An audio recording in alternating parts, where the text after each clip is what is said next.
안녕하십니까. 오늘서부터는 고대 조선의 실체에서 선자를 말씀드리겠습니다. 조선의 선자인 선씨는 단군입니다. 그동안 조자에 대한 설명을 하여 드렸었습니다. 페이지 202페이지가 되겠습니다. 책을 읽어드리겠습니다.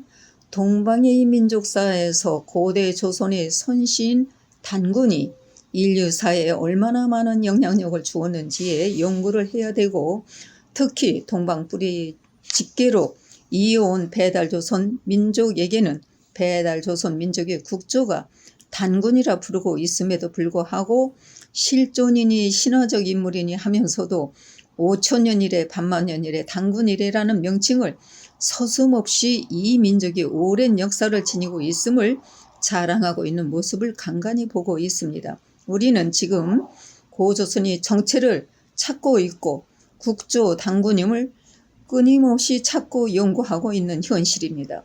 어떻게 보면 사회적인 심각성까지도 불러일으키고 있는 실정입니다. 역사성의 혼돈을 야기시키고 있는 문제도 되고 있습니다. 더욱이 이웃 국가 간의 갈등은 더욱 심화되어 가고 있음을 바라보아야 될 것입니다. 세계가 인류화라는 목소리는 높이고 있지만 역사 문제만큼은 촌치의 양보가 없습니다. 역사의 주체성은 나라의 자존심이요, 한 가정의 자존심이요, 한 가문의 자존심입니다. 필자는 이 책을 엮어 나가면서 국조인 단군님께서 얼마나 피맺힌 한이 서려 있었을까 생각을 하여 봅니다. 사기에 웅대한 뜻을 펼치기도 전에 몸이 먼저 죽는다라는 대목이 나옵니다. 동기 명문으로 밝혀지는 것으로 본다면 평생을 나라와 지극한 효행으로 선대 조상님들의 뜻을 이어받드는 승조 정신을 일궈내어 선조님들이 왕도 정치인 재정일치 시대를 열어 백성을 사랑하고 아끼는 마음으로 최선의 노력으로 임하였음이 나타나고 있습니다.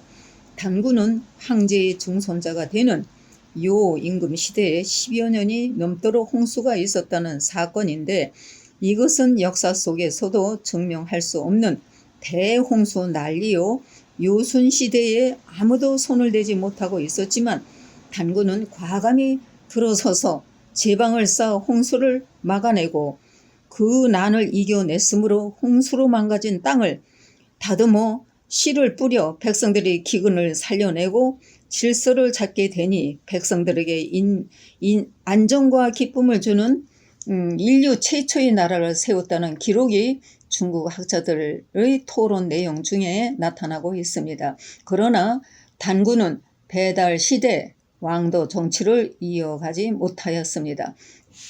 배달조선 선량의 시대를 자손 대대로 이어져서 서로 사랑하고 서로를 껴안아주는 세상을 제대로 펼치지 못하였으며, 동방민족 내지 인류 역사 속에서 평화로운 홍익인간 유익 중생이 웅대한 참뜻을 펼치지 못하였음이 나타나고 있습니다. 이 책의 첫머리에 단군은 단군임을 밝혔습니다. 인류 역사서에서 동방 아시아 사망오제 시대를 빼면 역사성이 무의미해지고 사망오제 인물들 중에서 단군의 존재가 없으면 역사서의 의미도 없다고 보겠습니다. 단군은 상고에서에서 그 업적이 방대하며 효의 으뜸인 인물입니다. 고대 조선시대에서 선자의 선씨는 누구이며 어째서 선씨가 단군이 되는지, 조선 문자에서 선씨를 밝혀내기 위하여는 일반적으로 나타나고 있는 고음적의 여인, 웅녀의 실체도 밝혀내야 되기 때문에 여기서 선씨인 단군의 어머니에 대한 내용을 실어 보았습니다. 봅니다. 페이지 203페이지입니다. 단군의 어머니 웅녀와 대조 일사입니다. 책을 읽어드리겠습니다. 낙빈기 선생은 인문집 곤 편에서 페이지 31입니다. 수유는 옛날에 동성자였는데 이는 단군의 모친 성이 된다고 하였습니다. 단군의 어머니가 수성이 되는 까닭은 단군의 제조 중의 한 사람인 수종 수의 딸이 수를 씨로 삼았는데 그녀 교국이라고도 합니다. 모 1급 처속의 딸은 제종욱 형제의 자 1급 처속이 되어 수를 성으로 삼았기 때문이라고 하였습니다. 이를듯 모 1급 여성의 소생이래야 만이 비로소 어머니의 성을 이어받을 수 있다는 근거로 계시인 대조 일사는 정욱과 형제이나 정욱은 혼혼 황제의 딸의 아들로 황제의 손이고 대조 일사는 제소의 딸의 아들로 소의 외손이 된다. 라는 기록입니다. 금문신고 병면집 108페이지에 있습니다.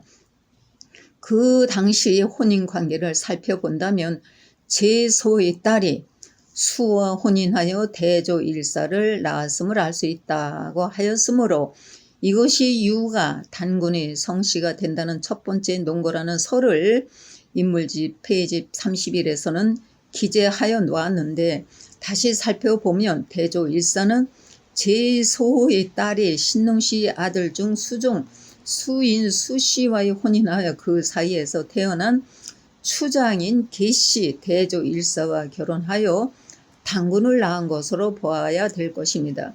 여기서 또 다른 논고에서는 조금 다른 면이 있어 여기서 살펴보고 넘어가겠습니다. 금문신고 병명집 페이지 180입니다. 위쪽 팔째 줄에서는 일사는 제소호 모 1급 소생의 딸이 주와 혼인하여 낳은 아들이다 라고 되어 있습니다.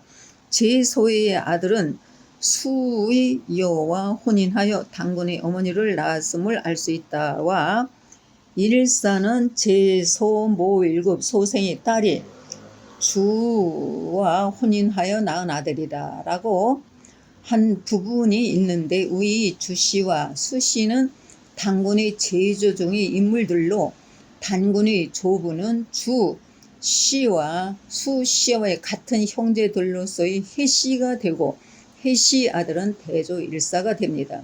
그러므로 대조 일사는 제소의 딸의 아들로 소의 외손이 된다와 제소의 아들은 수의 여와 혼인하여 단군의 어머니를 낳았음을 알 수 있다라는 논거는 좀 더 세심히 살펴봐야 될 것으로 생각합니다.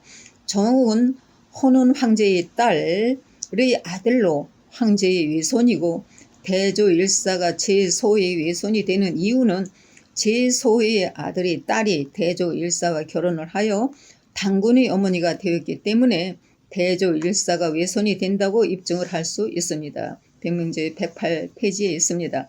단군의 제조 중에 한 사람인 수정의 수는 수시로 단군의 조부 중에 한 사람이 되고 대조 일사는 계씨가 되며 계씨는 단군의 부가 됩니다. 다시 살펴본다면 당시 복잡한 양쪽 집안의 양급제 혼후 관계를 살펴본다면 황제의 아들은 소 김전씨가 되는데 신농씨의 딸과 혼인하여 낳은 아들이 되고 소 김전씨의 딸은 신농씨의 아들 중 수씨 혼인하여 낳은 딸이 회씨 아들 계시인 대조 일사와 혼인을 하여 단군을 낳은 것으로 보아야 된 논리상 맞다고 봅니다. 단군의 제조 중 수는 단군의 조부가 아니고 단군의 조부는 해씨가 됩니다. 단군은 목방계인 동방의 양족입니다. 혼혼 황제계인은 외손이 됩니다. 여기까지 읽어드리겠습니다. 페이지 205페이지입니다. 감사합니다.